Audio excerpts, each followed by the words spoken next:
और मैं भोजपुरी के ट्रेंडिंग स्टार खेसारी लाल यादव जी को जन्मदिन की ढेर सारी शुभकामना देता हूँ।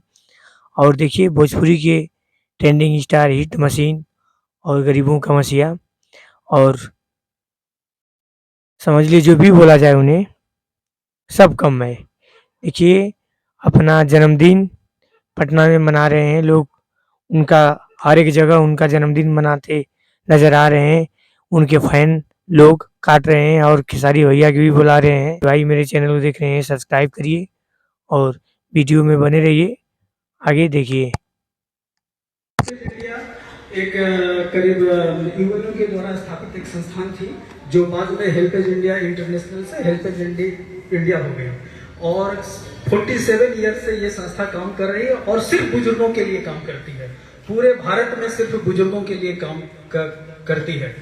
और इनका मुख्य काम है जैसे बुजुर्गों के लिए होम, और बुजुर्गों के लिए स्वास्थ्य, बुजुर्गों के लिए जीविकोपार्जन के लिए साधन विकसित करना, और बुजुर्गों के लिए पॉलिसी सरकार के साथ मिलकर पॉलिसी बनाना, और इनके लिए अवेयरनेस जागरूकता का कार्यक्रम चलाना। तो ये हेल्पेज इंडिया का मुख्य काम है। और हमारा जो हेड ऑफिस है वो दिल्ली में है, रीजनल ऑफिस जो है यहाँ पटना में है। और पटना से 2 स्टेट झारखंड और पटना संचालित होते हैं। हमारा बिहार में जो काम है वो पटना में है, यहाँ पर ओल्ड एज होम है, और कुछ MHU चलते हैं, मोबाइल हेल्थ यूनिट, जो गांव में जाके फ्री में लोगों को सेवा देते हैं बुजुर्गों के लिए। इसके अलावा हमारा सुपौल जिला में काम चलता है, झंझारपुर है, वहाँ पर काफी बड़े पैमाने पे काम चलता है। और वहाँ पर जीविका के साथ मिलकर हम लोग काम कर रहे हैं। जीविका जो लाइवलीहुड प्रमोशन सोसाइटी है उसके साथ हम लोग मिलकर काम कर रहे हैं। इसके अलावा झारखंड में काम है।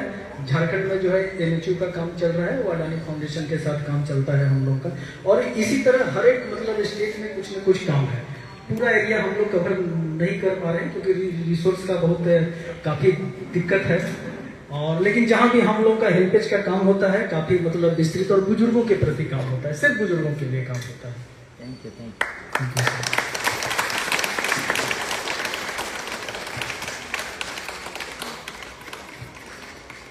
आप लोग को कोई दिक्कत तो नहीं है ना?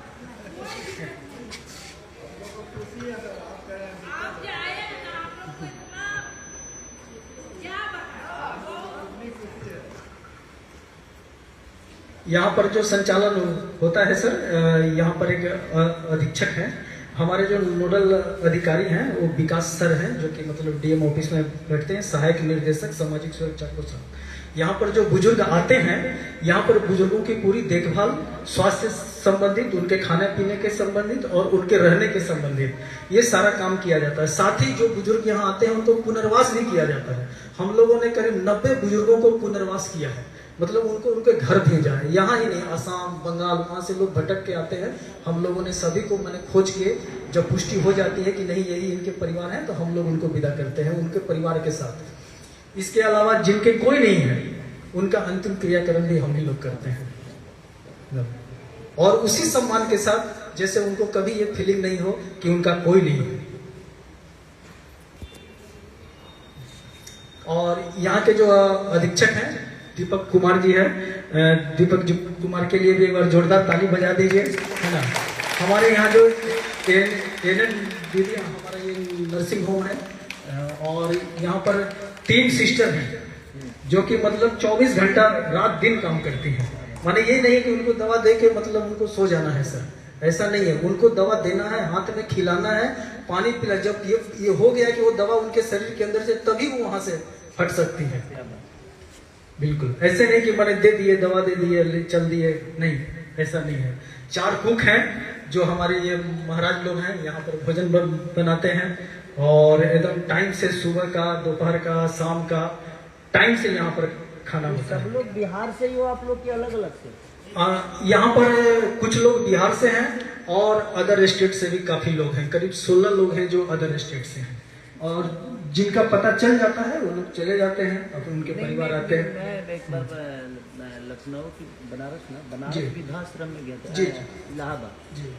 तो वहाँ से 2-3 लोग मेरे वीडियो को देख के ना अपने मम्मी पापा को लेकर, तो इसीलिए मैं जाते रहता हूँ कि शायद बिल्कुल, दूल्हे बिल्कुल, भटके हैं, उनको कोई रास्ता मिल जाए। और ये हम लोगों के लिए बहुत बड़ा सौभाग्य है कि आप जो है मतलब यहाँ हमारे वृद्धाश्रम में आए।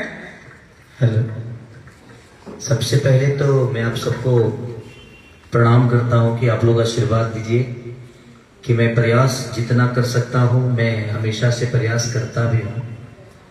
और मेरा आप लोगों के बीच में आना इसलिए सुखद होता है कि आप ही जैसे मेरे भी पिता हैं और मेरे माँ हैं, और मैं जब उनको देखता हूँ तो मुझे लगता है कि नहीं, मम्मी पापा का रहना हमारे लिए कितना ज़रूरी है।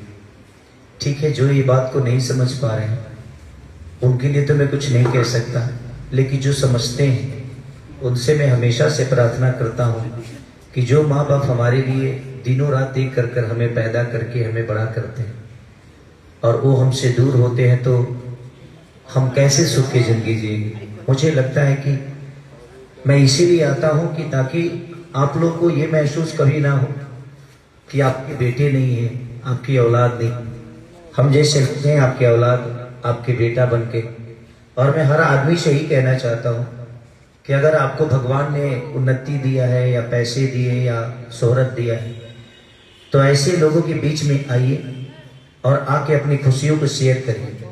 उससे क्या होता है कि एक तो आप लोगों को हर दिन एक बेटा मिलेगा, हर दिन एक सहारा मिलेगा। मैं तो चाहता ही नहीं कि दुनिया में वृद्धाश्रम हो, बट क्या करिएगा। बट यहाँ आने के बाद एक बात की खुशी भी है कि आप जैसे माँ बाप का आशीर्वाद मिला मुझे, बट एक बात की दुख भी है कि अगर हर बेटा अपने माँ बाप को प्यार करेगा तो शायद ऐसे वृद्धाश्रम कभी बनेंगे नहीं।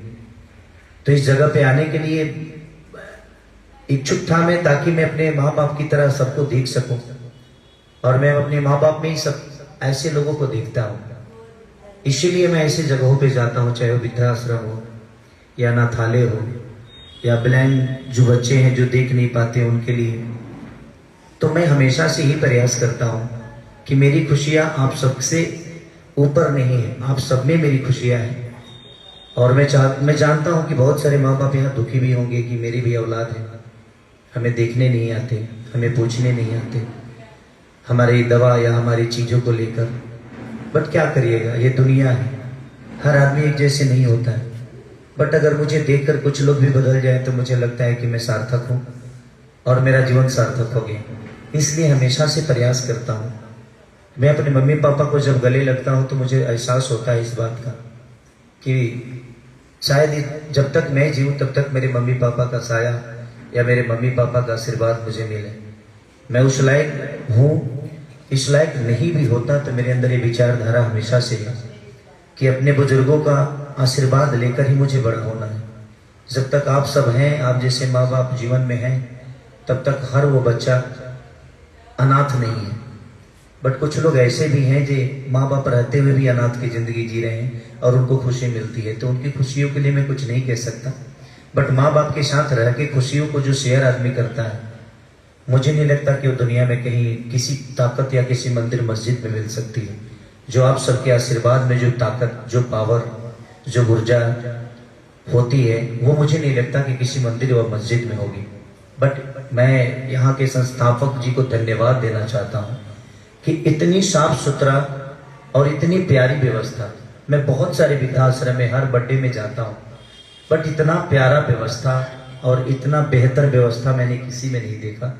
तो आपको पहले थैंक यू। और संस्थापक जो भी हैं उनको दिल से। मैंने कुछ सामान मंगाया है, आप लोग को कपड़े धोने की दिक्कत होती थी तो मैंने 2 वॉशिंग मशीन मंगा दिया है और एक फ्रीज है और कुछ खाना बनाने के बर्तन और सामान है। और भी आप लोगों की कभी भी कोई ज़रूरत पड़े तो मैं आपसे कह रहा हूँ कि आप दिल्ली पवन बाबा को जरूर बताइएगा। 24 घंटा क्या 72 घंटा, 24 घंटा भी नहीं लगेगा, इस वृद्धाश्रम में वो चीज़ें आ जाएगी। हमेशा मैं प्रयास करूंगा कि आप लोग का बेटा बनकर आप लोग का आशीर्वाद लेकर जीवन को चलाऊं। और मुझे खुशी इस बात की है कि मैं सिर्फ अपने माँ बाप का नहीं बल्कि आप जैसे माता पिता का बेटा हूँ। और ये अवसर मुझे भगवान ने दिया है तो ये मेरे लिए सौभाग्य की बात है। भगवान से प्रार्थना करूंगा कि अवसर ये हमेशा सबको मिले।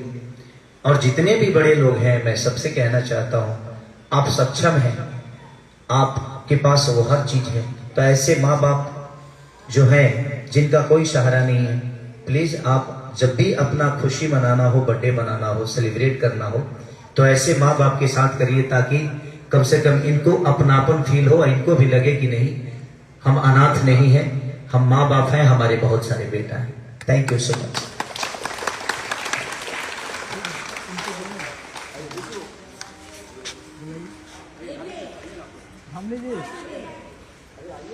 धामले जी यही होंगे भाई आप खेसारी लाल वृद्धा आश्रम में जाकर क्या बोले हैं। अब अच्छा लगेगा चैनल को सब्सक्राइब कर दीजिए भाई।